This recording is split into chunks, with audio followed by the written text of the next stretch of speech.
Hey, what's going on, everybody? Welcome back to the channel. My name is Jacob Restituto, and I'm a musician from Northport, New York. And I'm very much looking forward to and excited to have Sergio Ramos from Sergio Music here on the channel today. Thank you so much for taking the time, man. I Yeah, thank you, man, for having me. I've yeah. been looking forward to this one. Oh, good, man. I appreciate that. Yeah, I'm really looking forward to it also. So, a bit of surprise to me. So, I didn't realize how involved you were in this new Morissette EP. Until I actually saw your YouTube channel, which, by the way, for the people that are watching, check out all the links that I have down below, which has his Instagram, his YouTube channel, all this good stuff. So definitely go check that out. But I didn't realize how involved you were and that you did, I believe, all of the music production, like everything other than the vocals, which um, Morissette and Dave did, I believe, right? That you did all the music production, which is pretty wild. So just for people that aren't familiar with you, I know I just gave I took the big liner, but you tell Oh, that's everybody all who good. you are, give a little backstory. Okay, yeah, sure. So hi guys, my name is Sergio Ramos. I'm a guitarist slash music producer, music arranger. Well, I guess right now because of COVID, a content creator, all the way from Manila, Philippines. Um, I graduated from Berklee College of Music down Oh in wow, Boston, and then I worked as a session musician in Los Angeles for a year and a half before having to move back here in the Philippines for some things there, some personal, some work related things, some visa related things, but it's all for the better. And then after quite a bit of time, eventually got to work with Dave and Morissette. I had been friends with them, and we've had some mutual friends over the past few years, but we didn't start officially working together until I guess around August ish. Yeah, Love You Still okay. was the very first one that we worked on. And I think August of that a one year was ago, right? of a year ago, yeah. Yeah. So we actually worked on Love You Still first, and then like three YouTube things that she released that I had arranged and produced and mixed, and then the rest of the EP. So yeah, that's me in a nutshell. That's cool, man. It's such a small, funny world because I was just speaking to somebody on the channel yesterday, last night, or 2 days ago, and it's just he has this music program or music program where it's essentially like a collective of stuff they do, and it's called Full Circle Music.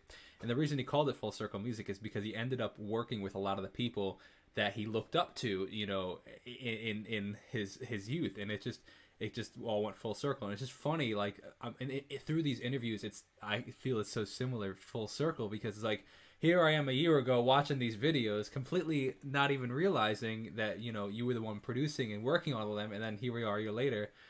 It's just coming around for a full circle, or not even realizing. It's just not even realizing that I had the opportunity to chat with you. You know what I mean? Mm-hmm. It's pretty cool, man. So I appreciate you taking the time. So I'd love to talk about your process and I guess first of all so you went to Berklee School of Music, which is like one of the esteemed um, uh, uh, music schools here in America. It's like the top tier, I would say. Can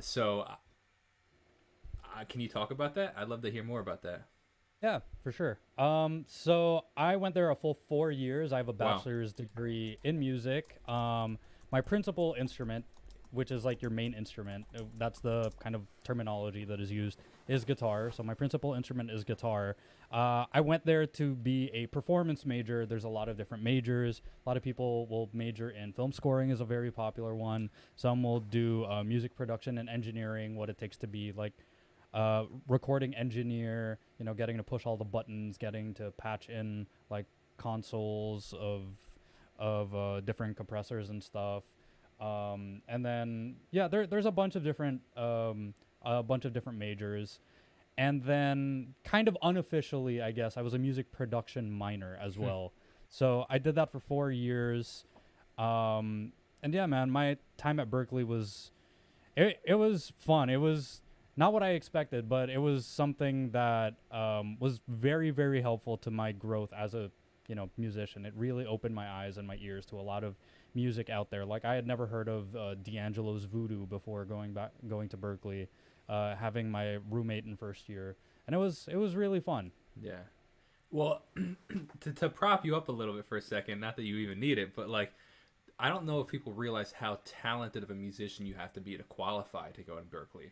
So I wanna preface that with like these musicians that go to Berklee School of Music are like the top musicians of the world. You know, coming. You said, did you come from the Philippines from it, or were you already in America? So yeah, like of the world. Like I personally know a guitarist that went way before you did. He probably went in the 80s or 90s, I believe. But like probably the best guitarist I personally know. You know, like, and being a guitar player, like I you know, I know a decent amount, but like this guy blows me out of the water. So I want to like, you know, put the floor that it's like, wow, you know, to be able to go to the opportunity to go to Berklee is tremendous. So that is really, really pretty wild. So you went to Berklee, then you said you were a session guitarist or session musician just in general? So session guitarist out in LA. Yeah. Can you speak about that? I just, so part of the reason I want to kind of hear your backstory, because I think so many people see where we are now, and they think, oh my gosh, they just got, how did they get there? And that's so important to me, because I, you know, have this journey as a musician, and I try so hard to document everything so that people could see, you know, like they see my channel now and they're like, oh, you know, I'll never be able to get there. It's like, well, no, it started by, you know, playing a show in front of nobody or doing a video and getting 6 views to now. So I want to hear this whole story into, you know, how now you have the #1 EP produced in the Philippines. Or actually, I think it's #7 in pop in general right now. I think I saw. That's awesome. I'll check while you're telling this story, but I think it's #7 total. Yeah, man. So from a young age, I've been a musician from a very, very young age, and growing up, I was always exposed to pop music. I was funny. You actually mentioned on, I think it might have been YouTube, on like the previous thumbnail, because I noticed that either you changed the thumbnail or you changed the title, that I played for Gary Valenciano, yes. which yes, and. My mom was a very involved musician. I actually know of the Valenciano family because my mom used to be a backup singer for Gary and her backing band. Yeah. So from a very young age, you know, I was exposed. I grew up listening to Michael Jackson, Earth, Wind and Fire, NSYNC. I'm an NSYNC fanboy, not a Backstreet Boys guy. Sorry. But that one always kind of, to me, that was what I always wanted to do. And so people would always ask me, well, what's the end goal? And I always believe that it's very important to have an end goal so you know what direction you're going for. And my end goal was always, especially when I started playing guitar, I wanted to play guitar for, well, let's say right now, I want to play guitar for Bruno Mars. I want to be Bruno Mars's musical director. Wow, I love that, so that's definitely like the direction. I love it. Yeah, man, that's the direction that I'm going for. And when you come out of Berklee, especially as an international student like myself, because I was born and raised here in the Philippines. I have a Philippine passport, and the U.S. is kind of strict with their international laws and visas and stuff like that with regards to work. You're given a year of legal work in the United States immediately after your program is done. It's up to a year and a half, but yeah, that's kind of, you know, playing with some of the dates. And so I had to make a choice, which was like, okay, what do I do? You know, I'm sure anybody who has gone to college in the United States or gone to college in general, as soon as you graduate, you're like, all right, now what? Right? There's always that moment of like, well, what the hell am I going to do? Yeah. So what? For me, I definitely had that. I was waiting on different offers from different theme parks. I was trying to play guitar for different theme parks. I was actually supposed to play for Cedar Point in Ohio, Sandusky, Ohio, but that one fell through. Harsh life lesson, things fall through. Oh and you my can't gosh. really 100% depend on it. Biggest lesson anybody can learn in music. Pretty much. Yeah. It's so not pretty done much until overnight, it's done. I had to make the choice. Yeah, you know, it's not a full opportunity unless you're on stage or you've signed the checks, you've signed the papers, you know. But yeah, so I pretty much had to make a choice overnight where it's like, well, where am I gonna go? And I had like $2,000 in my pocket. I used that to buy a plane ticket, to move all my stuff all the way from Boston to Los Angeles. I had to phone like a distant family friend that I've met only once and be like, "Hey, could I like crash on your couch?" It's a typical LA story. If you've talked to any, like, I'm sure other musicians as well, not just in LA, but it's a very, very familiar story, and it's a cliche for a reason. But That's true. yeah, so I went there, didn't know anybody, sleeping on the couch of people that I sort of knew but not really. And then I just asked, my friends who were still in Berklee at the time. I was the first one who made it to LA. A lot of people wanted to go to LA, but I was the first one that made it. I was like, "Do you have any leads? I don't know anybody here. I don't know where to go." And so thankfully, one of my friends who was very, very well connected, even though he was still at Berklee, I call him kind of like a Pokédex of people. Yeah, he was like, "Oh yeah, you should hit up these churches, go to these jam sessions." And so I busted my ass, like going to jam sessions like 4 to 5 nights a week, coming home at like 4 o'clock in the morning, shaking hands, exchanging. At first I thought it was business cards, but no, rude awakening. Nobody uses business cards anymore. Instagram is your business card.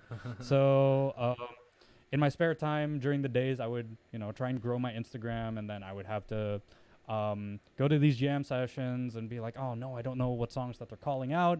So anytime there would be like a new song called in a jam session, I had like a Spotify playlist where I'd add everything. And then like during the day, I would just practice all of those songs so that once, I got called up to these jam sessions, I'd be ready. Once I jammed with people, exchange, "Hey man, you sounded great. You mind if we link up?" Blah, blah, blah, blah, blah. You do that enough times, rinse, repeat, and you just keep at it and you stay focused, and it brings you to some interesting places for sure. The whole Madison Beer thing kind of happened because of that. I was able to work with Maya as well because of that. Have a lot of friends in So the do you meet somebody that as well. knows, you meet somebody that ends up knowing them, and then, or do you actually meet them as the artist, or how does that work? So a lot of the time over in these jam sessions, these are like bars or just places where these musicians just love hanging out. It's just their chill place. Weed is legal in California. I don't partake myself, but it's like a typical thing. Yeah, let's kick it with our friends, puff puff pass, just exchange exchange stories of what happened over Coachella. And it's such an interesting thing seeing a lot of musicians that you might look up to or you might follow on Instagram or whatever, and they're just like talking about their love lives or like what happened in their gigs, or being like, "Oh my god, I was so wasted last night." And it's so interesting seeing them as human beings. They're people that just want to enjoy, have a good time, while at the same time wanting to just play awesome music. So you link up with these people over time, and then they kind of recognize, okay, you're not just some snotty 24-year-old. I was 24 at the time. You're not some snotty 24-year-old. You're actually here to work. You're serious about your craft. And so eventually they'll call you, "Hey, I need a guitar player for this church thing. I need a guitar player for whatever." And the whole Madison Beer thing happened because I befriended a guitar player by the name of Matty Spatola, who, for some reason, when I had met him, he had already heard of me. Mm-hmm. And Matt Spatola at the time, yeah, go ahead. He has a big Instagram presence, right? He does. Yes, that's why I know his name. Yeah.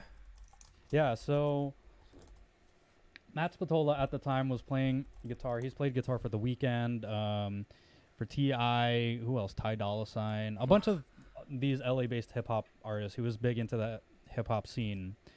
And the whole Madison Beer thing came about because he needed to... It was like the first time they were rehearsing for Madison Beer's tour, and it was the first time that the artist was actually going to be with the band, because they were, everything is like on rails with tracks and stuff like that. They were just rehearsing with her vocal track. And it was the first time that she was going to, show up in person with the rest of the band. But the problem was Ty Dolla $ign, who I mean, if we're going to be, completely honest, Ty Dolla Sign is a bit of a bigger, high tier artist than Madison Beer is. Ty Dolla Sign called up, and just decided to do like a surprise performance, but it was like in Long Beach, which is like a 2-hour drive away from like the Hollywood area, and so yeah, he found it very important that somebody would be there, and it was literally like a text message of like, "Yo, what are you doing 2 o'clock today on a Tuesday?"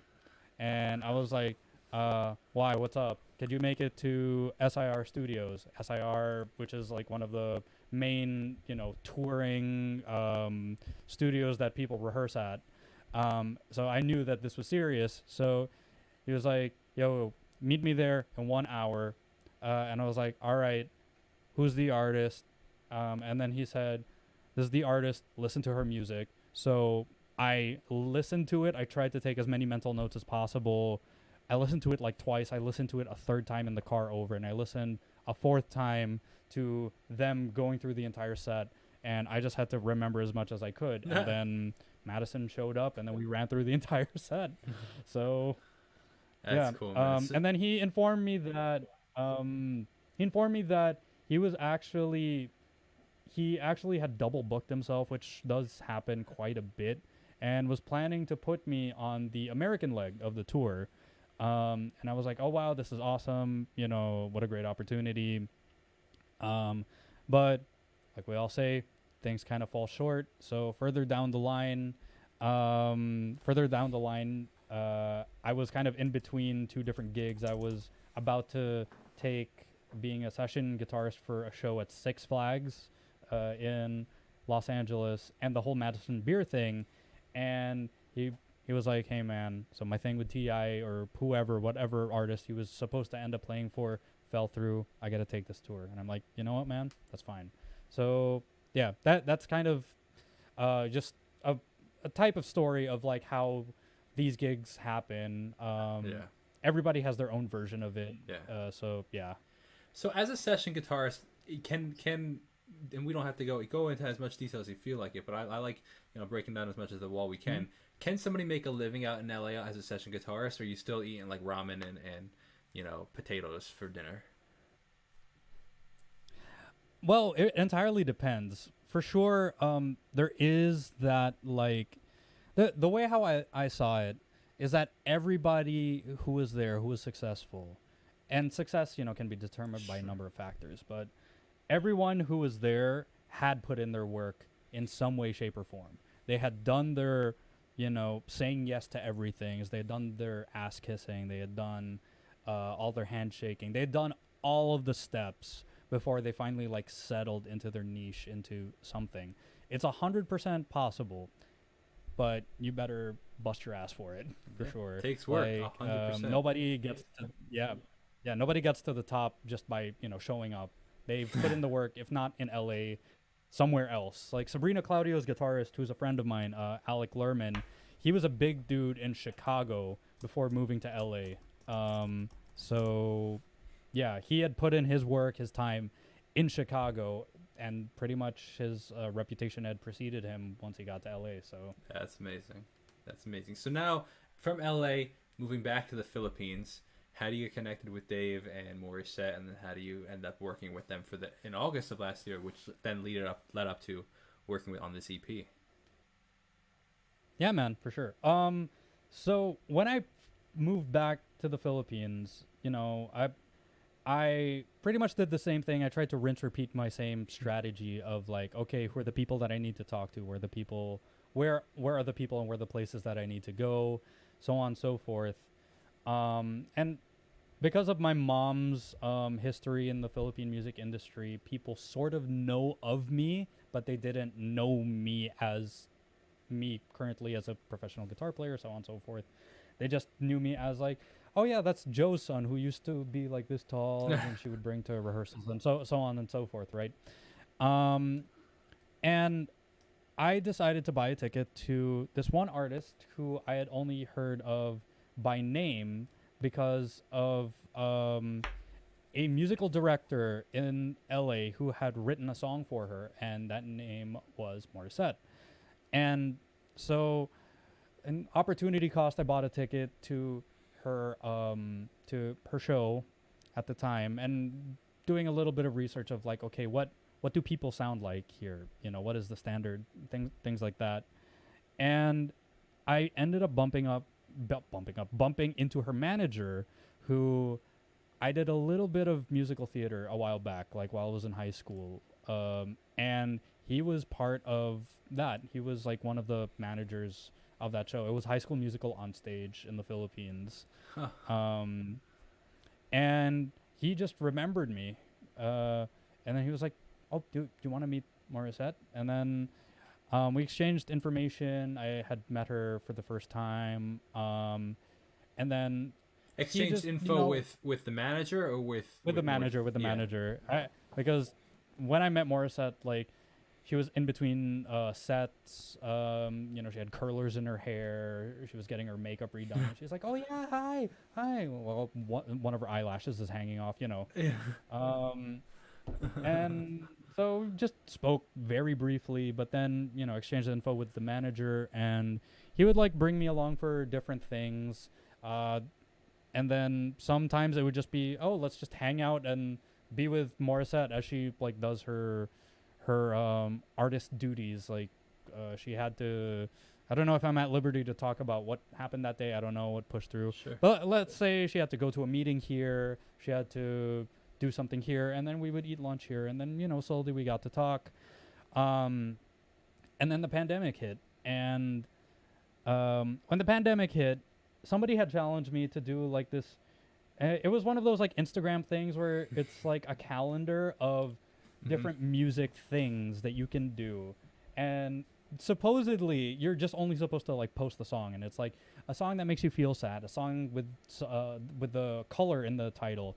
But I decided to challenge myself and take it a step further, because we're all locked down. I mean, what else am I gonna do? Might as well just turn facing my computer into something conducive. So I decided to make it a point where I would get that one day, I would plan a song, arrange it, record it, produce it, shoot the video, edit the video, post the video, all in one day. It was Which sounds great for about a week or 3 days, and then like if the fourth day, fifth day, with the first weekend, you're like, shoot, like this sucks. Yeah, it was by far the most challenging I bet. thing that I had done up to that point. But it did teach me a lot of different things. It as an artist, as a musician, I'm sure a lot of people can relate to this. We always have that like perfectionist in the back of our head. It's like, "Oh wait, no, don't put it out yet. This isn't done." Well, when you're on the clock like that, you just gotta be like, "Hey, shut up! I gotta get this done." I could not agree more with that statement. Good enough. Absolutely. I could not agree more with that statement. That's partly why I like to release so much music, because it forces me. If I say, "Hey, I'm going to release a song a week or a song a month," or what, it forces me to have to get it done. I heard a really interesting quote, and I just want to piggyback on what you were saying. I heard this yesterday. I was cutting the lawn, and I was listening to somebody, and they said perfectionism is often a disguise or as an excuse for people that fear judgment. And it's like they don't want to be judged. So like they're so afraid of the people saying like, "Oh, they don't like this. Oh, it's not going to be good. People aren't going to like it." What if people say, like, subconsciously? You know what I mean? And they just keep pushing it back, procrastinating. And it's fascinating when you really look at it. It's like, yeah, when I push things back, I think it's because it's not good enough and people aren't going to like it. It's just fascinating. So if you can push through that, I love that. I love it, man. That's great. That's fantastic. But yeah, man. It also like taught me, okay, all of the different programs that I use to be as fast as possible and to know your tools very, very well in and out. Was this one of the first times that you had produced, or had you been No, producing? I had done like some. Yeah, I had been producing already in the background, but this was, if you try and like record and produce a song and mix it all in one day, and like if you give yourself like a hard limit, that forces you to, find the ways that you can shortcut things. Yeah. Like, for example, instead of doing something in like 4 clicks, if there's a 2-key button press that does it, that adds up in the long run. or like the limitations of certain programs, like the limitations. I use Ableton and Studio One, but you know, sometimes you're not afforded the luxury, and so you might just have to mix in only one DAW, but then you discover, oh wait, so if I do XYZ, it ends up crashing. So might as well not do that, and then you have to find a workaround for that. So it's like a bunch of those things. But long story short, I did that. I couldn't keep up with the daily schedule. It was impossible. But I learned a lot for sure. I bet. And one of the things that I wanted to do was I really wanted to try and do different things and not just have one sound. Something that I pride myself in is that I don't just stick to listening to one genre. I don't have an appreciation just for one genre. I appreciate a lot of different genres. I play a lot of different genres as well because, you know, I feel like it's important to be able to wear different hats, especially if you're a producer or if you're a session musician, because if somebody wants something to sound lonely and Western, you better give them lonely and Western or else you'll get fired. So, so that was one of those things where it was like, all right, I pushed my limits. Like I did Rage Against the Machine covers right next to like R&B covers, funk covers. What else? I like got 90s music and turned it into trap music and, you know, stuff like this. It was a very interesting process, but at some point down the line, because I had already been, you know, Facebook friends or whoever with Dave and Maury, Dave saw a couple of my videos, probably showed it to Maury, and he wanted to do a cover with me, and it was a song, Intentions by Justin Bieber. And initially, he thought, and this was during like, I don't know, like month 6 or 7 of the pandemic when musicians are like, okay, let's collaborate with like every person that we see. So when he was like, okay, yeah, let's do this, I already had like an idea in my head for like this really, let's just call it grandiose. It's not like something that would ever be performed for an actual artist ever, but it was one of those like more strange arranged type arrangements of the song. I sent it to him like a mock-up, and he was like, what is this? And he was kind of blown away by it. So the entire thing took like a month, and I'm sure if you dig around, you can find it. But yeah, that one was kind of like, okay, wow, this is interesting. I like working with Sergio. Fast forward, I get a call from like a couple people from Morissette's circle saying, hey, so Maury and Dave are shopping around for music producers, and they decided to throw your name in. And we're going to, you know, we want you to see what you can come up with this demo at the end of the week. And I was like, well, you know, I've done this already, so this should be quite fun. Isn't it funny how things work out? So, you know, like you start with you know, you start with the covers that you're doing once a day, and it's just so you could like see the thread coming out, and I think that's why it's so important for musicians to post, just post. You never know who's gonna see it. You know, had you not done that, had you not posted, there's a very good chance that Dave would have never seen any of your work, and you probably would have not have had this opportunity. So it's like, just post, even if it's like you said, the perfectionism of if it's not even that great.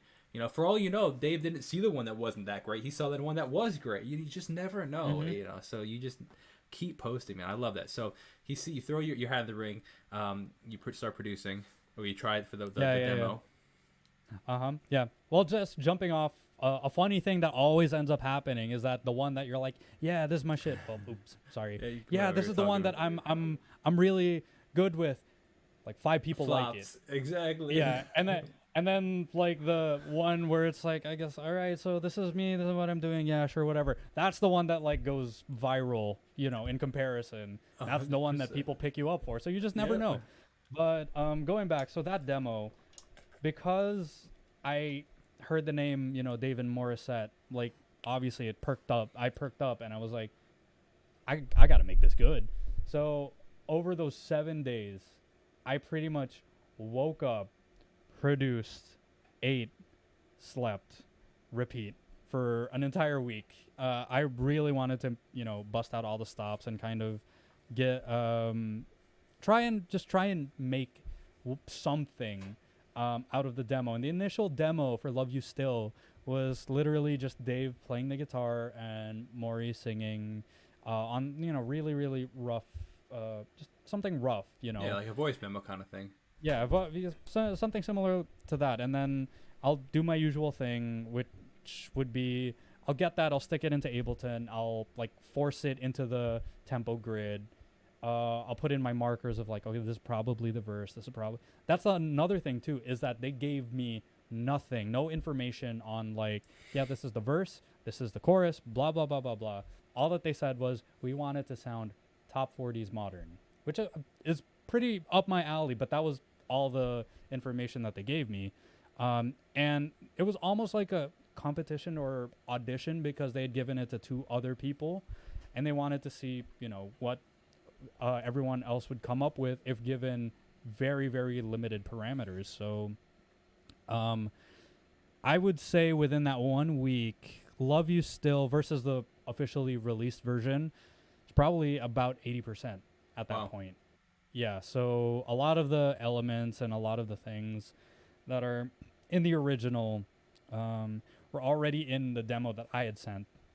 And, well, the rest is history in that they, decided to choose me. And I was kind of an afterthought, too. They were telling me that, like, I was like a last-minute thing where Dave was like, oh, why not Sergio? I mean, I worked with him, like, once. Okay, yeah, sure, fine. And then, year later, here we are with with some really good music. So yeah, I'm very, very blessed and very, very happy.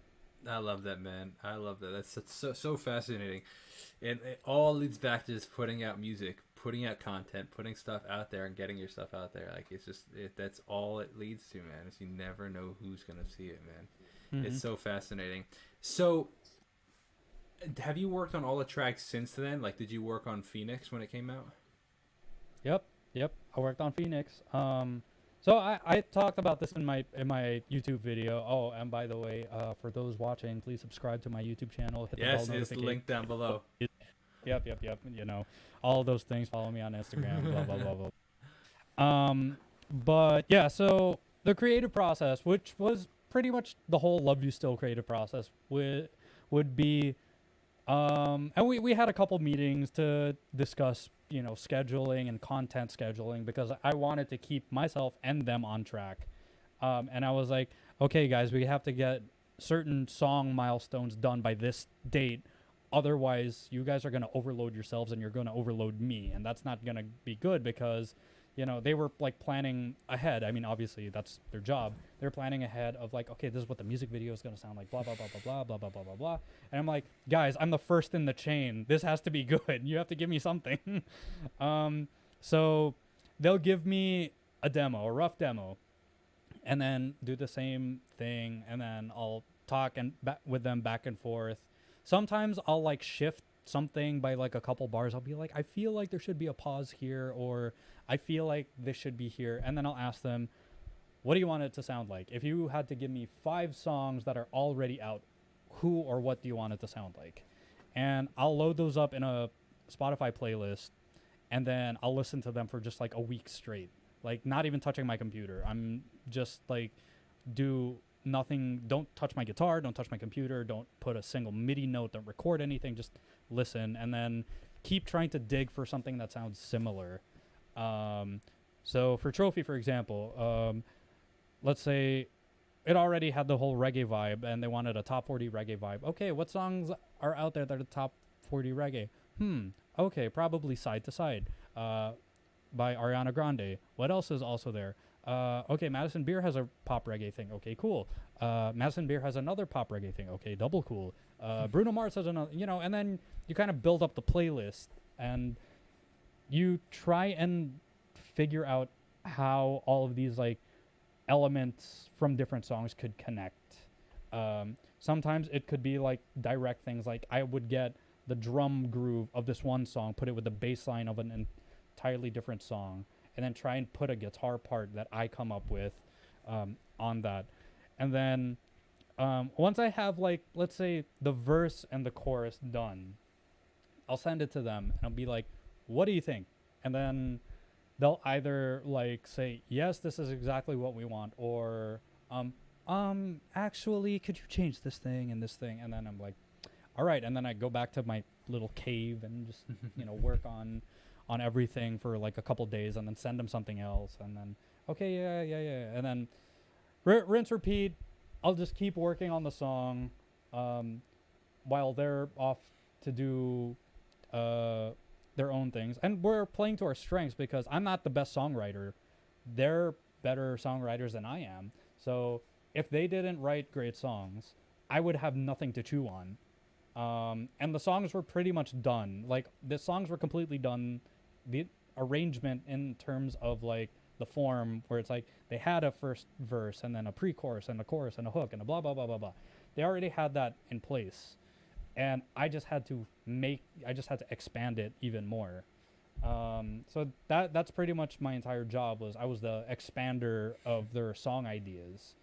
And then once the track is done, and majority of the time the track is entirely revolving around that like iPhone voice memo recording. Yeah. And so once that's ripped off, then they're like, okay, send us the instrumental, we'll record the vocals. And then they'll record the vocals, and then I get like a 5 gigabyte like zip file, and it's like hundreds of vocal tracks, and I'm like, oh my god, I have to retime these and I have to tune a couple, but it's all good. But yeah, so people don't hold on, we have to talk about that for a second, because people don't realize how, like, no matter the artist, that is a lot of stuff. So even myself, when I'm recording my own vocals, I limit myself to 5 takes, and then from there, if I need a I'll retake certain errors over and over again, because I'm like, actually, typically when I'm recording, I do 3 takes and comp those 3, and then go from there, and then I'll do this section, go by section that needs it. But dude, when you try start it, I've done it where I'm like, okay, I really want a great take. You start doing 15 takes, and then you have to go, you hear the same, whatever riff you're singing 15 times. You're like, I don't even remember what the first one sounded like. How am I supposed to know? It's a nightmare, man. It's so much. That's crazy. Oh my gosh. And this is where, Dave really comes in clutch, because Dave is also a singer, right? And he also understands like the entire recording process. Like, all of the vocals for Morissette were done essentially like in a closet. Yeah.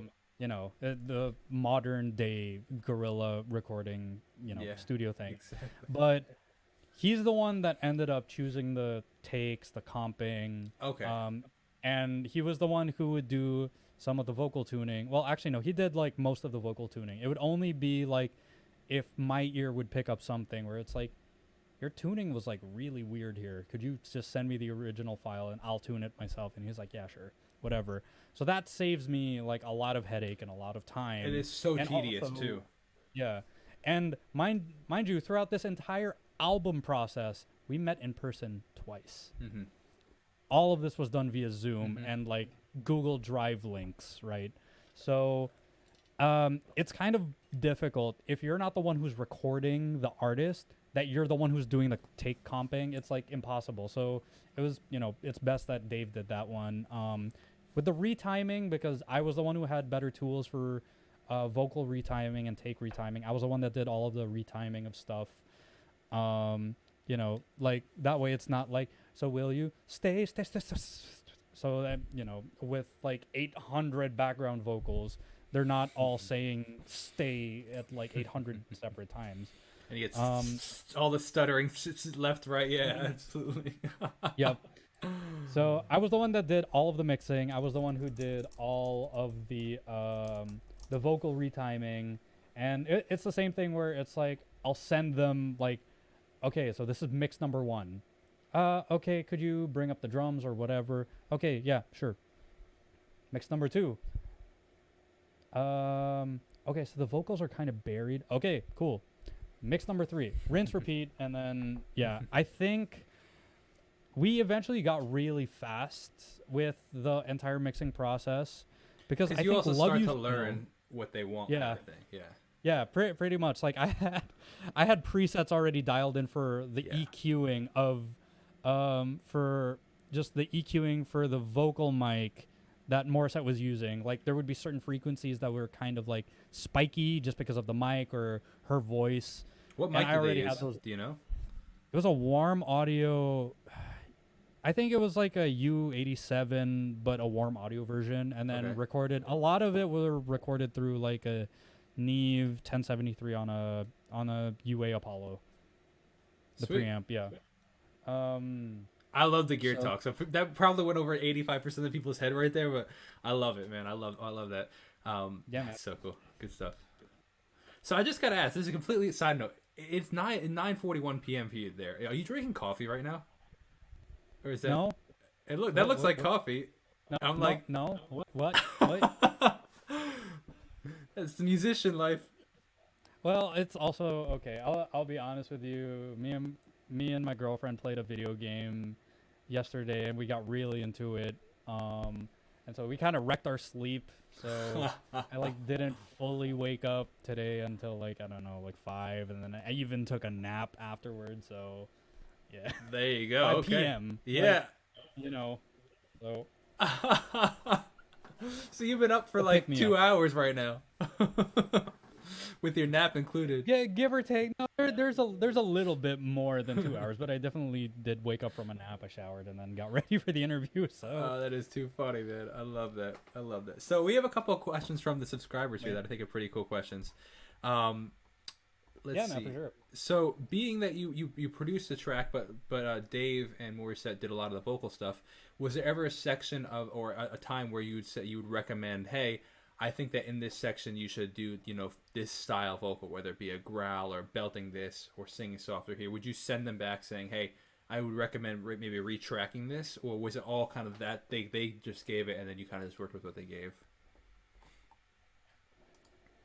I feel like that might have happened like once or twice only, because what I think ended up happening is that because I would work with like a hard isolated vocal, like I would just stick like that iPhone voice memo into Isotope RX to clean out the guitars so that I had like this pseudo, just isolated vocal. If ever I wanted something, I would just end up like doing it myself on that vocal. So let's say like a growl, I'll probably double it, pitch it down, put some saturation on it. I Something noticed like a lot that. of that in Trophy. then There it was a would- lot of pitched vocals. I loved it. Oh yeah, for sure. That one was the most like top 40 one out of all of them. So you gotta play to the cliches, and cliches are cliches for a reason, right? I love that quote. But- You said that's the second time you said it. It's true. Cliches are cliches for a reason. Right? Absolutely, it's true. Right. But yeah, and once I would send them, because I would send them like an instrumental and also the like we're done with the track, it just needs your vocals, but the demo vocals are still there. That kind of would inform them on like what to do. And Morissette is pretty in tune with like musicality. Absolutely. So she's not going to be like belting over a part that only has guitar on it. She knows when to like bring it back and stuff like that. And I trusted their judgment. And like I said, there would only be like one or two things, but I would also send like voice memos on like, okay, so I think in this one part, I really want to hear this note, or I want to hear like this set of notes somehow in the background vocal or something. And then, a couple weeks later, it would just show up in my Google Drive and like comb through it. I'm like, it's there. Awesome. Yeah, that's amazing. I love that, man. It's such a fascinating process, and I love talking about how like just most people don't even realize. I talk about this all the time when I like do a breakdown of people's songs or something like that on the channel, and I'm like, oh, these two artists are The Weeknd and Ariana Grande are collabing, and I'll talk about it, but like I would bet some serious money that they never even met in the studio. That they one's in LA, one's in wherever, whoever, I think whatever the case is. It's like they just went to their own studio and sent the WAV files, and it's like it's so fascinating how the music industry works. It's so different than most people, including ourselves until we were there, would think. It's so wild, man. It's so wild. And with modern technology, it's amazing. Like you said, you could have been in, Alaska, America, working on these tracks, and they could have been in the Philippines, and the only issue you would have had is time zones. You know what I mean? Like it's amazing. It's amazing what you can do, man. Yeah, sorry about the whole time zone thing. Oh my gosh! For the little context for people watching, I was chatting with you in Instagram, and we were like kind of go back and forth, and we were just having so much trouble, both of us, trying to figure out the time zones, and it was a very funny situation. It was very funny, man. It's all good, but I want to give a quick shout out. We have DJ Alice from Wish 107.5 watching in the chat right now. So she says what's up. So yeah, plot twist. That is my girlfriend. So, oh, I did not realize that. Yeah. That's why hey, she boo, said. What's up? That's why maybe she said we can. You can link us up. That's funny. That's yeah, funny. for sure. So I want to talk a little bit of production and stuff. So I was actually just in the guy that I was talking to, Seth Mosley, who is one of the. Do you know who that is, or? Sounds familiar. You shook your head like you knew, so I wasn't gonna explain. But he's a producer, based out of Nashville, and he is he was talking about, like, I was asking him as a producer, I was like, hey, what do you think makes a hit song, right? Like, what can he's has a couple Grammys. He's been nominated for top I believe top Christian producer of the year by Billboard in the Christian music industry. And I was curious. I'm like, what do you see? And he's like, he mentioned the fact that he thinks that there's this floor. You at least have to get above this floor of quality, and then everything else after that is a mix of marketing, subject. It's subject to who's listening and all this other, like, timing. All storytelling. He said after you beat this floor. So my question for you is, how have you found that floor of hitting a number one EP is obviously you hit that floor of quality. What are some things that you recommend for producers that are just starting or earlier on in their careers and crafts to really improve the quality of their production? Well, that's a kind of a doubly loaded question, because that's like a quality. How do you improve your own quality, and also how do you get to like a pop music success top 40 type thing? If we're talking top 40, right? So, I guess I'll talk about the easier one, which would be like the top 40 question. I do a lot of listening, to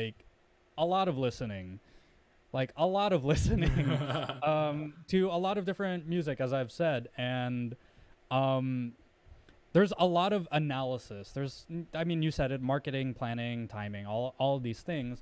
And I also said it in like my video breakdown, how, it's the 2020s.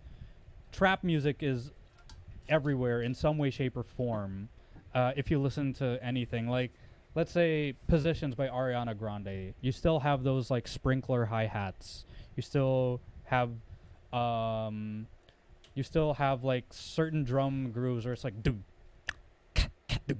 you'll have that in some manner, but then it's like transformed with something else.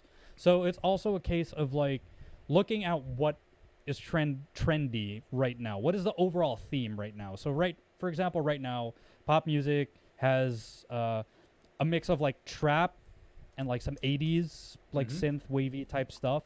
If we're gonna look at like Stay by Kid Laroi and Justin Bieber, or no, not Peaches. A couple of the songs off of Justin Bieber's last record, the one where he's like face palming. I forget the title of it, but so yeah, you just have to like understand the trend. Like, what is the overall sound of today's pop music, right? Then you kind of look at some of the outliers. So an outlier, for example, I would think would be Bad Guy by Billie Eilish. Yeah. That one does not have pop music. That one does not have pop music. That one does not have trap music, hi-hats. That one does not have any synthy stuff. So then what about that makes it good? Sometimes they're just anomalies. They're like freaks of nature in the data, where it's like you could just never predict what people will like, right? Yeah. So with that, that's where we jump into the whole quality thing. So Phineas and Billie Eilish, talking more about them, they've been grinding for a while. Like Billie's first major hit was Ocean Eyes, which became very popular back on SoundCloud. And then they would, they would have remixes by other popular people once, people understood that song, and then they just kind of kept piggybacking on those things. But they kind of honed their craft and the whole like whispery vocal style thing like a while back. And jumping off what we were talking about earlier, people do put in their time. You just don't see that sometimes. Absolutely. Or that's not what's popular, right? So it really is a case of just to really polish your productions. Like, well, number one, definitely you just have to listen. That's even when I'm like doing guitar lessons with people tell me I want to sound like John Mayer, or I want to sound like whoever. Like, all right, are you listening to John Mayer? No. Well, you better start listening to John Mayer. And while you're at it, listen to all of his influences. Listen to Stevie Ray Vaughan. Listen to some B.B. King. Listen to all of the people that John Mayer listened to. Yes. Like, consume it, right? So there would be that. Another thing too that I used to do that really helped out with my like learning about production stuff is I would reverse engineer people's producing. I actually learned about like music production from EDM. I used to produce like dubstep music and like EDM music. And what I used to do was, let's say I would get like, I don't know, a Skrillex track, right? I would load the Skrillex track up in Ableton, and I would try and like recreate every single element that I would do. That's right. amazing. Try and get the kick drum to sound exactly the same. Try to get the growls to sound somewhat similar, just to kind of guess, like twist every knob, push every button, see what it does, until like you're like, oh, so that's what that does. And you slowly just learn from their experience. It's kind of the same thing as like transcribing something for guitar or on your instrument. You're kind of piggybacking off of their experience, their lessons that they've learned. Like, try and remake a Dead Mouse song, or try and like, another thing that I used to do is I used to transcribe like drum grooves from like popular R&B songs, just so I could get a taste of what it would take to get like a MIDI drum library, like Superior Drummer or whatever, to sound real. Was that I would like try and match up like the feel via MIDI as much as possible. So yeah, that's brilliant, man. I love that idea, because so often artists, there's a standard quality, I think, of music, a relative standard quality, because then you have that one, like you said, the one random track that's like, oh, you can literally hear the air conditioner going off in the vocal takes, but what, the one random one, but like for a majority, it's like a standard quality, and it's like, well, how do you get that standard quality? Well, I don't know. How about you try recreating it in your DAW? That's brilliant. You just keep working. How do I get this piano to sound like Sam Smith's piano that sounds so good? Well, take a piano track and see how you can manipulate the piano to sound just like that piano. And that's brilliant, man. It's time consuming and may not be cost effective in the moment, but it's going to pay dividends long term. That's brilliant. I love that, man. For sure. So yeah, learn and try and like manipulate everything. If there's another thing too that I learned, because like sometimes I'm a freak when it comes to like samples. Like I would try and hunt for the actual like some guy in his basement would like rip off like the drums from all Skrillex songs and then put it on like some Reddit folder or something, and then I would like get those and see, okay, what he was doing. Skrillex literally had like 3 snares, but he would like manipulate it differently per song. So I was like, oh, so that's how that's done. And if we're jumping off of like the whole trap music thing, most trap music uses sounds from like a Roland 808, right? And it's all processed completely differently every single time. And, some people get all up in arms with like, oh, what exactly are the samples that this person's using or whatever. And then further down the line, you just realize that they're all the same. It's just what people do with them, So it's not the It's not necessarily the tools or the quality of tools that people have. It's like what you can do and how well you know your tools. Yeah, 100%. I talk about that all the time. I think it's so important for musicians. Are always like, let me get the next best thing. Let me get the next plugin, this plugin, collecting all those plugins. We don't know how to use all the plugins. You know, like it's like get really good with stock plugins, and then okay, work from there. Add to it. You know what I mean? Okay, this stock plugin. Okay, it's actually a better version out there. Now I know how to Now I know how to use a compressor. There's no point in buying a $500 compressor when you don't know what a compressor does. You know, figure out what the compressor does, how it can work for free, and then you might not even need to. I was talking with this guy on an interview, and it was fascinating. He works for Sterling Sound, which masters a lot of the pop music of today. And I was asking him what kind of gear he used, and my brain literally almost hit the floor. I was in such shock. He was naming all these plugins that are like relatively cheap and relatively standard of musicians. Like for example, like Fab Filter. Or like that's like $100 plugin. Like, and here he is mastering Dua Lipa's Grammy-winning record with it, and it's like, and it's just we think we need this $900 EQ when he's literally using a $100 EQ, and it's like when you just get really good with what you have and what you know, you can do some really great things. Mm-hmm. Another fun thing too is that like especially if you're as a good way to test yourself, like later down the line, if you're like relying on like advanced EQs and like different compressors, try and like mix a track just using stock stuff. Yeah. And then like try and compare it, right? Yeah. And then you'll realize that like, oh, you got like 80% of the way already, just entirely from your experience, your ear, your knowledge, and all of these different things. So. No, that's super fascinating, man. So the process for you then, after you produce all these tracks and you sent them to them, they liked the final version. Did you then mix the track, or did you send it to a mixing engineer? No, I was the one who mixed everything. Wow. So then did you master it too, or did you send it to a mastering house? No. We sent it over to Dave and Maury sent it to this one mastering engineer who I think is based in the UK called Streaky Mastering. He'd mastered like a bunch of other things, but I also do think it's important that if you want something to sound commercial, and there's a reason why there's two separate people that do it, if you mixed it, don't master it.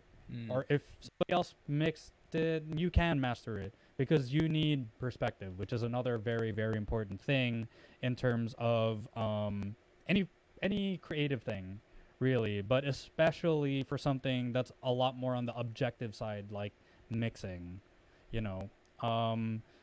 I work in two separate DAWs because it does help me stay objective. Like I produce everything in Ableton, but then I'll bounce everything out. I remove like all of the like candy stuff, like all of the like EQing and whatever.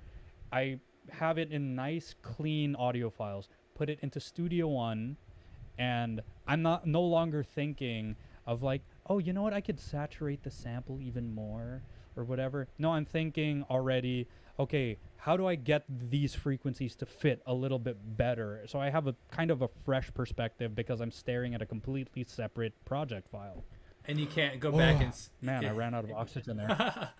But then you also can't go back and, adjust the delay time and stuff like that. It'd be a bit more of a process. You have to close that project, go back, open up Ableton, reopen the delay, adjust the delay, rebounce it. It's like a whole project. So it's like almost just like we were talking about in the beginning, makes you commit to what you have. And then you can really focus on, exactly. Rather than spending 6 hours trying to figure out the delay, you spend 6 hours trying to figure out, how we can make this nice and cohesive together. It's like you're moving on, and making the whole thing great rather than just, one aspect great that most people won't even notice the ping pong delay going back and forth. Exactly. So that's essentially kind of why I work in two separate DAWs, especially if I'm the one who's producing and then I mix it. So yeah, different mindsets too between those two separate DAWs. Mm-hmm. Do you like mixing in box gear or outboard gear? Was it all done in the box? Everything is in the box because outboard gear is expensive. Number one. True. And number two, if I were to like show you my room, I have like no acoustic treatment or whatever. Like this is my bedroom. My bed is like in the darkness right there. Oh, is that right? So I'm yeah, yeah, as nice as all of this like kind of looks on camera, this at the end of it, I live with my grandma and this is a bedroom that is like 4 cement ceilings. And so I'm still limited by that. I wish, I had the money of to get like nice rack mounted unit with like Yeah. 1073s and then like a revision A1176 or what all of these things. But then also, what some people don't even consider, and this is why I kind of went with like the Apollo stuff and then doing everything with Universal Audios. That stuff outputs a lot of heat. Number one, it's hot here in the Philippines. Number two, my room in particular does not have good air circulation. Number three, anything that generates heat means that it's using a lot of electricity. So a lot of different factors to consider. And I was like, okay, aside from it being really expensive, really hot, and really expensive to run, might as well get like the best alternative, which is like the UA stuff. So You like the UA it's stuff? still expensive, but I've yeah. been debating. I use a Focusrite, and like obviously it's like a $250 versus a $1,000 audio interface. But obviously you can run your plugins through the UAD. Do you prefer that? Can you notice a difference, or do you just like the fact that you can use UAD plugins on it? Well, it's a bit of both because, back at Berklee, there are like studios, there are outboard Sure. there are outboard gear. Wow, English is hard. There is outboard gear, so you kind of can play around. Sometimes if you have like a music engineer friend, you can like do all the knob twisting. Oh, so this is what a distressor sounds like. Oh, this is what a 1176 sounds like. And then when you kind of learn those sounds, your ear kind of knows what an SSL saturation sounds like versus a not UAD, like a Neve saturation would sound like. Then you can be a little bit more discerning. But yeah, I had a Focusrite for years, man. I had a 2i2, then a 2i4, and then I have like a 2i6 that I use only for live stuff because more outputs. So because a lot of the times for like when I'm doing live stuff, I'm also the spacebar man. I'm the guy who's running the backing tracks. So I'm the one who's responsible.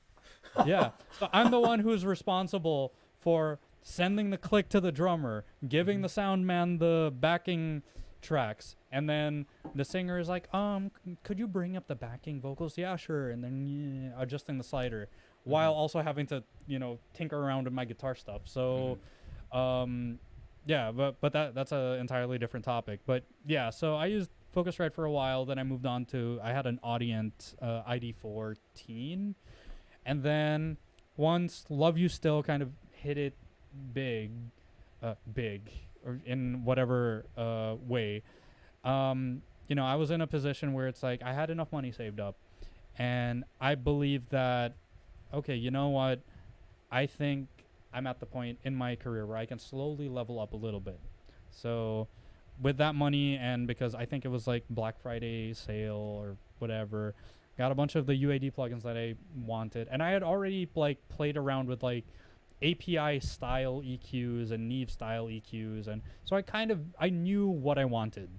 And going into that, I wasn't just like, yeah, make it rain with all of the plugins that I have no clue how to use. No, I knew what I wanted, and I knew how to use what. So yeah. I love that, man. And that is, so I was just literally right before we got on this interview, I had this 9-year-old kid here in my studio because his dad texted me. He's like, hey, my son wants to become a YouTuber.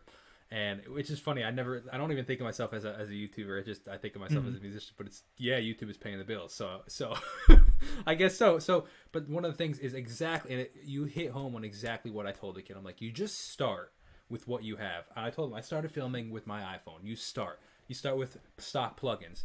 And then you said perfectly what I was telling this kid. It's like, as you progress, as you make more money, as you find success, you start to slowly level up, man. And that is a key that so many people miss because they spend $2,000 on all $5,000 on all this gear, and then they go really. It actually, I think, increases the level of frustration when their song doesn't pop off, because it's like, at least you could blame it on the gear if you have really cheap gear. You know what I mean? It's like, oh, well, my song didn't pop off because I used cheap gear. But when you spend 10 grand on your first song, like, and it doesn't go well, you're like, whoa, I spent all this money and it's still not going. Then it adds this level of stress. It's like, no, slowly, as you need, start to level up. Absolutely. I couldn't agree more. But I also want to find fascinating the fact of, like, is you used a lot of, you don't have the rack mounts that we were talking about. You don't have the Neve $20,000-$50,000 soundboard. You didn't even send it to somebody that did have it, and you did, and it's still trending as a top, like, number one EP or top 4. I think somebody was saying that in the chat, it's, I think, top 45 at the moment in the US total charts on iTunes or something like that. So like, and it was produced, in your grandma's house, in your bedroom, using a lot of in the box stuff, and it's just so fascinating, because here I am over here, like, I'm like, oh, I would love to start to upgrade and get some rack mount stuff, and it's like, it's not, if you know your stuff, it's not even totally necessary, I think. And I think you're living proof that that's the case. Well, I will say, though, I do have nicer things than some people my age or some people at my level, but what I do always stress to people is that information or practice or anything will be way more valuable than any like physical thing you can hold. So a little bit of a semi-controversial thing, especially here in the Philippines, with guitar players, especially. Everybody loves talking about gear. Everybody loves comparing, like, oh, but this tube screamer has the warmth that this one doesn't, and then whatever. I'm always, like, of the mentality that tone is in the fingers. Everything is, like, it's entirely, like, how you do things. Even John Mayer said on record, like, if the pedal is green, I know how to make it sound good. And what I tell people, and I have, like, spoken about this in the past, which is, like, you can out practice bad gear. You cannot out gear bad practice. So Preach, man, 100%. Absolutely. You give a, speaking of preaching, Speaking of preaching, I also noticed that you do, like, some stuff with church, and for some church musicians out there, God will not love you any less if you don't have 800 pedals. I'm sorry. God will not love you more either if you don't have a Strymon timeline. I'm sorry. Just work with what you have, 100%. Oh man, do you have a Strymon timeline though? No, man. I use all Line 6 Helix stuff. Oh yeah, cool. For everything on the record. I don't, because we're both guitar players, I'm sure we could talk about this all day. But long story short, I did the whole pedal thing after a while, and then, especially when I was, like, working in Six Flags, because there I had, like, a pedal board that was, like, in, like, 114 at the high end, like, weather, Fahrenheit, 114 Fahrenheit, 42, 44 degrees Celsius, like, dry heat, being on stage. And then when the background dancers had to come on, they had to, like, lift it and put it over here, and then when they put it back, then all of a sudden something stopped working. I'm like, well, great, I have to go on, but, like, I don't know what's wrong. I just got frustrated with that, and then I went here, and then my power supply blew up, and it's like, man, this sucks. So so yeah, once I started using, like, Line 6 Helix stuff, I didn't have those issues anymore. And also, while I was in LA, producers in LA some of them are kind of weird, but if you're a session guitarist as well, and no, this is what I mean. It's like, within, like, 1 minute, if they're like, hey, I want something swirly, could you give me something swirly? You have to be like, yes, done. Yeah. And then, right? So, yes, which would be a nightmare with regular. Swirly. Yes, it'd be a nightmare if you didn't have regular. It's a nightmare, man. It's a nightmare. But yeah, so I don't have issues where it's like my patch cable is not working, or like my power supply blew up, or that one patch cable is, like, robbing all the high end because it wasn't buffered, or whatever. There's, like, 8 million different things that I could rant about. But I love it. It's so true. with the Helix stuff, I know that it's consistent. Yeah. I can just go, plug, turn it on, works, right? Yeah. So I've just learned to, embrace modeling technology. And you like it? Also, you find the quality is similar, if not better? well, I mean the whole Morissette EP. Just saying. Yeah, that's, Right? Yeah, exactly. The proof is in the The whole pudding. Morissette 100%. EP. Yep. There's that one, and also I'm sure you might have seen it on my YouTube channel. I do this thing where some people will ask about like, oh, how do you get the tone of this person or that person or whatever. I like that. And I I'll think just it's really like cool. I'll try and boil it down to their like simplest form. And there was somebody asked me, how do you make like a periphery tone? So what I did was I made a Helix preset, and then I made one entirely out of free plugins, and they sounded like pretty close. That's Well, cool. close enough, but they functioned the same, right? So, yeah, it's all in just like how you know how to dial in things. 100%, man. Absolutely. I couldn't agree more. It's and a lot of the stuff that you learn is one, at least for myself, is through mistakes, that or just messing around, right? You're like, oh, that's what that knob does, like you get so caught up in using the same things over and over and over again, you don't realize that if you hit this button, it's like, oh, this is what I've been looking for, I just didn't even know that it existed, kind of thing. Or people don't realize, and I want to recommend YouTube, man. Like, go check out, if you want to learn how to sound like John Mayer, go check out your YouTube channel that already had and then we don't have to reinvent the wheel. I learned so much from YouTube. Like, YouTube was my college. Dropping out of college, man, I went to YouTube University, baby. Come on. Yeah, man. So now that the EP is done, where do you see yourself going? Like, what's the next thing that you would like to do personally? Musically.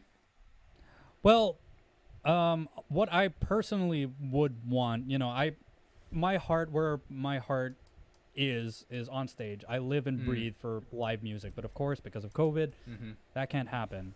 So there were a couple things with Morissette that were planned, but of course, because COVID, especially here, we're in like what we jokingly call season 3 of our lockdown. But yeah, it's our third like hard lockdown, and that put a wrench in everybody's plans, right? So, as much as people would love to have like, yeah, let's do the like in studio live streamed concert thingy, and then all of a sudden the government announces lockdown, and then you already have like it like penciled in, then all of that just has to get pushed back and stuff.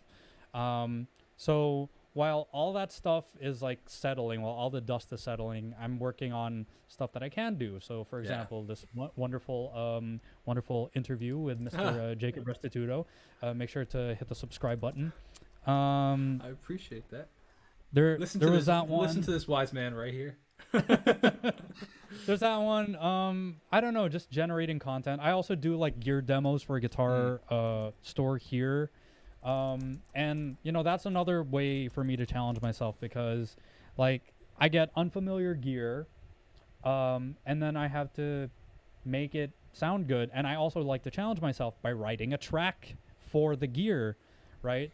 And I've demoed a lot of like metal things at the start. I had to demo like an EVH 5150 amp. I had to demo a Victory Kraken, a Rev amp, and yeah. So there's stuff like that. But then there were other pieces of gear where it's like, hey, yeah, we want you to try and make something R&B-ish or a bit lo-fi or something. I was like, yes, okay, cool. And then I just got a notice in my on my phone, you were paid X amount of money, and then I send the product back, and I'm like, sweet. Sweet, there you go. Question for you, actually recording guitars and stuff. Do you mic your amps for the guitars, or do you go straight DI and model it? There are no amps at all in the Morissette EP. Not a single amp. Wow. So it's all like you go straight DI in, and then I love that, man. See, that's awesome, because like I don't like I it's such a nightmare miking amps, and it's just like I only have my one amp, which I like the sound of it and stuff, but it's like you got to plug in the pedal, you got to just commit to so much, and it's a lot more tedious and a lot harder for me. So I use a lot of modeling, but it's cool to actually hear an EP that has had success doing the stuff that I'm doing. You know what I mean? It's like that's awesome. I love that. That's so cool. So what was I gonna say? Oh, segue from somebody in the comments. Where is there gonna be any sort of instrumental of the EP? We'd love to hear the instrumentals. Are those gonna be coming anywhere? So, we talked about it briefly once. I don't know what Dave and Moe have planned. But I'm not at liberty to say. Sure. I'm just the music producer. I'm not the one that makes the Just, executive decisions. Oh, that's true. Those two. Just the music producer. Right. Yeah, but they have their minus ones that they'll use for, like radio interviews or whatever. I don't know if we're going to release them. We've talked about it very briefly once. But if ever, they can just be like, hey, yeah, so we want to release it. And then I'll do my own mastering on it. And then I'll just have, because I've already bounced down the session, I'll just remove the vocals from it. And then, okay, cool, there you go. That's cool. Yeah. Yeah. I love these instrumentals because, personally, I love them because you hear so many different aspects, of even it's funny, man. Like, I'm sure this is probably the same thing for you. Like, when you produce and you take the instrumental, you remove the vocal, and then you all of a sudden, forget that you added all these cool things inside of the track. Like, I'll go back and listen to some of my instrumentals on the tracks that I produce, and I'm like, oh yeah, I forgot about that synth that's layered onto there that I couldn't hear because of the vocals, or like that, it's like you find all these little candy things that you did that's like, this is really cool, you know what I mean? Like, I really like that. And secondly, I like them because... That especially goes double for me. Yeah. Oh, sorry. No, that's all good. Continue. But I secondly like them because I love to jam over the instrumentals. I love playing guitar over them and stuff, and it adds a whole another aspect to it. So I think that's cool. So if you ever decide to release them, I would love it because I would 100% jam over the Mori EP. Yeah, man, for sure. Actually, I also really appreciate that in your reaction videos, you try and figure out like the instrumental parts, like from scratch. So yeah, awesome. I really, really love that. I appreciate that. Yeah, what was I gonna say? So yeah, that kind of goes double for me. Like cracking open the dusty session that would be, let's say, Love You Still or Trophy or something, and then kind of forgetting a bunch of things, and then some of the files are corrupted or whatever. But in the case of Trophy, I love that you talking about all the things that people forget happen. Like, don't even realize that happened. It's like, yes, the corrupted files. Yes, all these things that we have to deal with that people don't even realize. It's the best. You've somehow lost the rights to some plugin, so now the vocal chain's all screwed up. All these things, man. The plugin doesn't work on your new computer. So now you have to figure out, well, how do I get these vocals? Oh my gosh, man. I relate to this stuff so much. It's so funny. It happens, man. It happens at no matter what level, and also everybody back up your data. Jesus, oh my man. gosh, yeah. Yep. But yeah, so in the case of Trophy, because I made the video for it pretty much immediately, like after the EP got released, I made that video and then I edited it and then I put it up on YouTube. I looked at the version history. The last time that I had opened that was April 19. That was when Trophy was like, we're done with Trophy. And now it's what, August 21st, whichever time zone you choose. So there's stuff that I completely forgot was in there.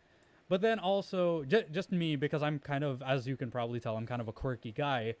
I like hiding stuff that shouldn't be there in my productions. So I made a video about this like a while back when Phoenix first released.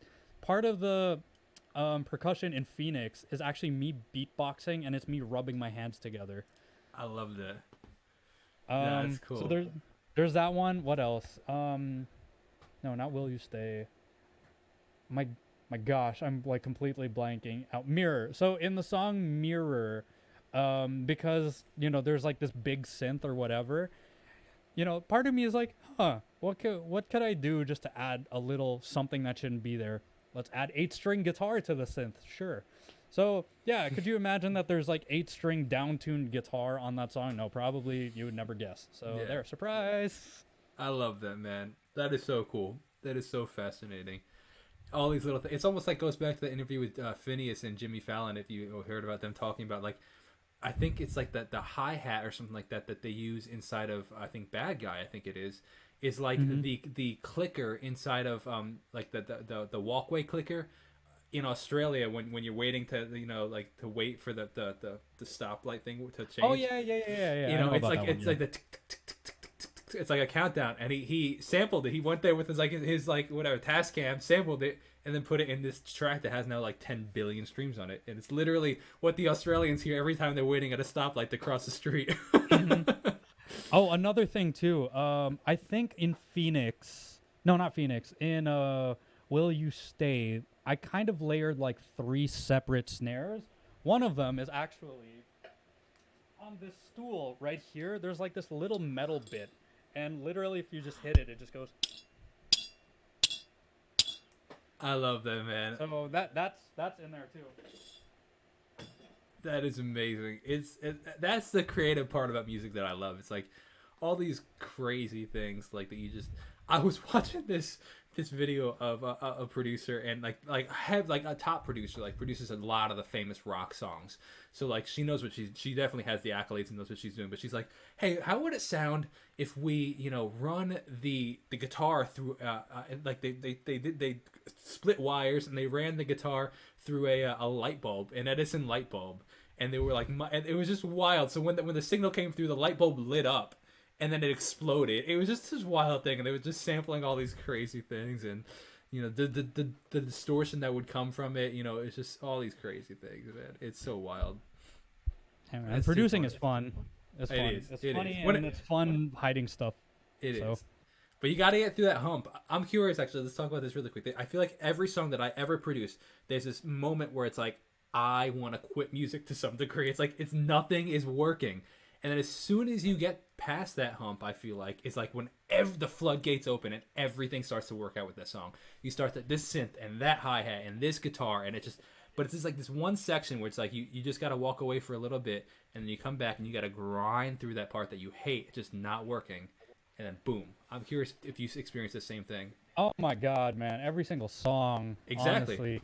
Exactly. Because, okay, I actually end up having a reputation among the people that I work with now at this point, Dave and Moe especially, where it's like nothing will happen for like 2 weeks. I'll be like bashing my head against the wall, like searching for samples, listening to 8 million songs, trying out different sounds with my guitar and being like, my God, I can't think of anything. I'm the worst human being ever or whatever, right?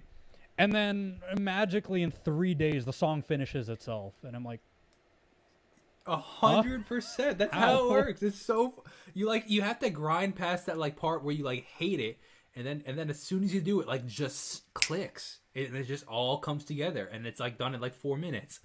Absolutely. That's so funny. So where do you ends up happening a lot. Yeah, I agree. I'm like on every single song I've released. Absolutely. So you mentioned at the very beginning, and I want to first of all thank you for your time because I want to wrap it up. I don't want to take too much of your time. But you mentioned at the very beginning that your lifetime goal is to be the musical director and guitarist for Bruno Mars. So in that step to get there, which I'm rooting for you, man. I can't wait to see you at on the Grammy stage playing with Bruno Mars, 100%. So what are some other artists that you would love to work with? Other artists?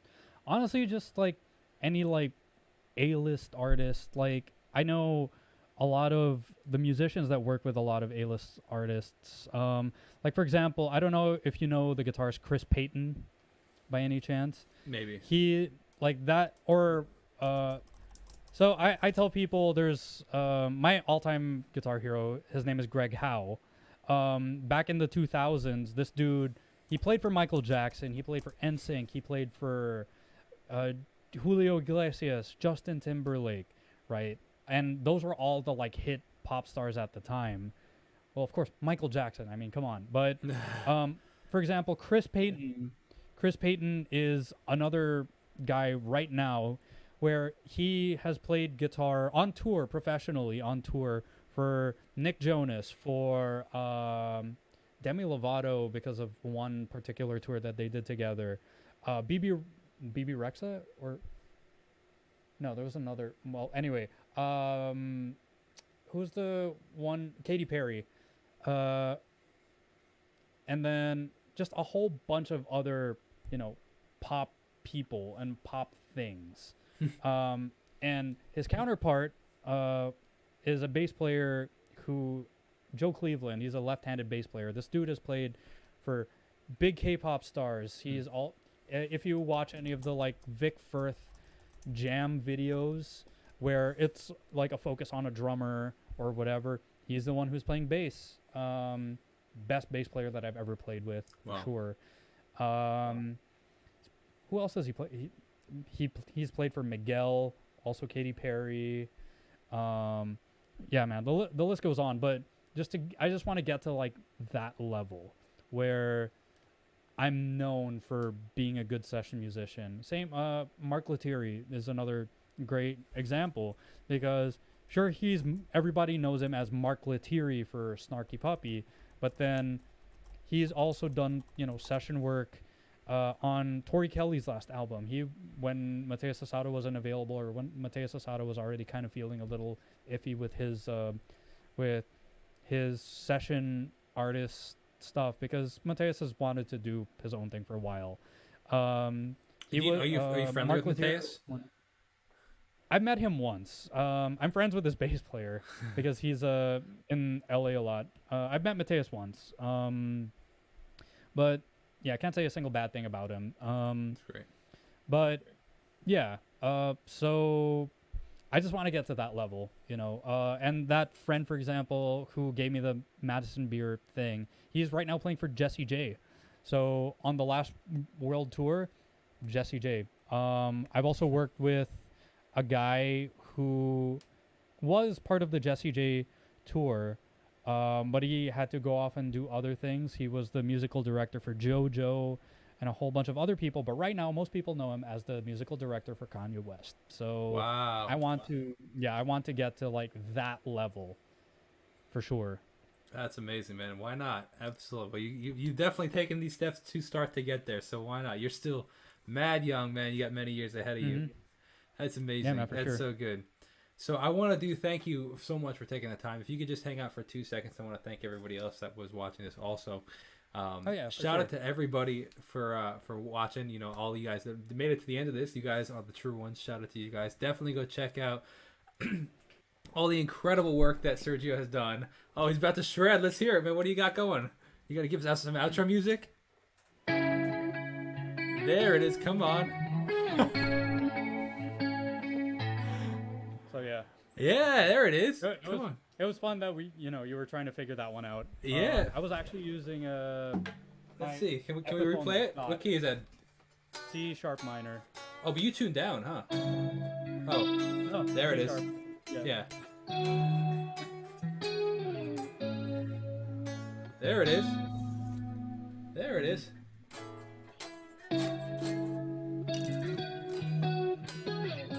I love it.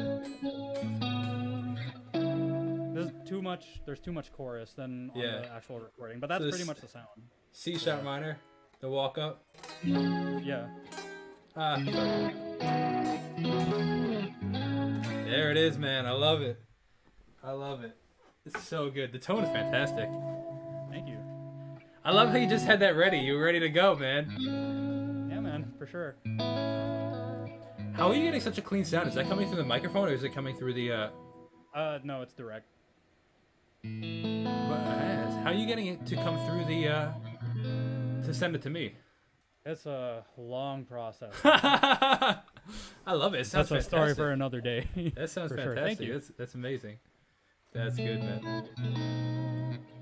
What's your favorite production on this track so far, on the tracks? Trophy, 100% Really? Trophy. Yeah, Cool, that one was fun. That one like came together instantly. That's amazing. There's a special place in my heart for Love You Still, for sure. My God, that song took forever. I think I looked up at one point like the folder that I outputted every single demo, every single like rough mix, final mix, and I think we got up to like revision like 15 just on the final mixes alone. There's a lot of Zoom calls back and forth, but then fast forward, by the time we got to Trophy, the fifth mix was already the final mix. I love it. That's so good, man. What was the most challenging for the EP? Oh my God, stay. Really? Will you stay? Yeah. Why so? Well, so that one, a lot. So as I mentioned too, there's a lot that when Maury and Dave will say, okay, these are the songs we want it to sound like. Sometimes the final product does not sound anything like that. Either that or what they initially wrote versus the well,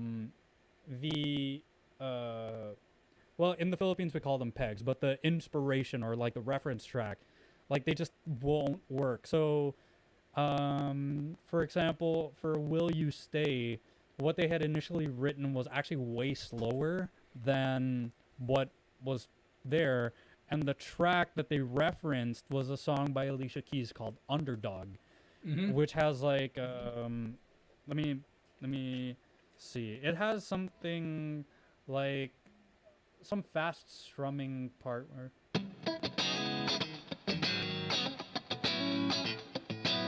it has something like that, which obviously does not sound like Will You Stay at all, right? So it's one of those things where I had to like tell them, it's like we have to, you know, move past that. We can't work with this.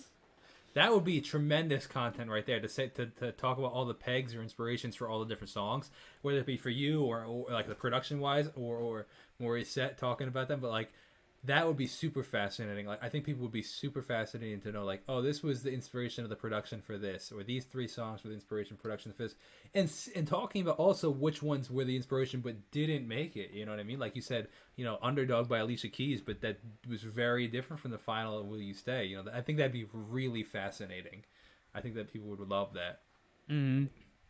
That's cool, man. Oh yeah, for sure. But that also entirely depends on Dave and Maury's schedule. Of course. Yeah. And you know, there are some days where it's like they reply within like 5 minutes. Some days it takes them 5 days to reply. Yeah. Because entirely up to their schedule, they're so busy. There were times where I'm like, "Hey guys, we just need to get this done," and then they're like half asleep because they had, you know, meetings the entire day. I'm just like, "I'm sorry, guys, but we, you know, we need this right now." That's amazing, man. Well, thank you so much for taking the time. Just you get to hang out for 2 more seconds. So thank you guys all for watching. Definitely go check out Sergio's stuff. Links in the description. Check out his Instagram. Check out his YouTube, and check out how he produced the tracks, man. So thank you guys so much for watching. If you want to check out my music, it's the best way to support the channel. And I'll see you guys in the next video. God bless and peace out, fam. Dude, we got the outro music. Thank you. I can't even end it with the out. Oh, now.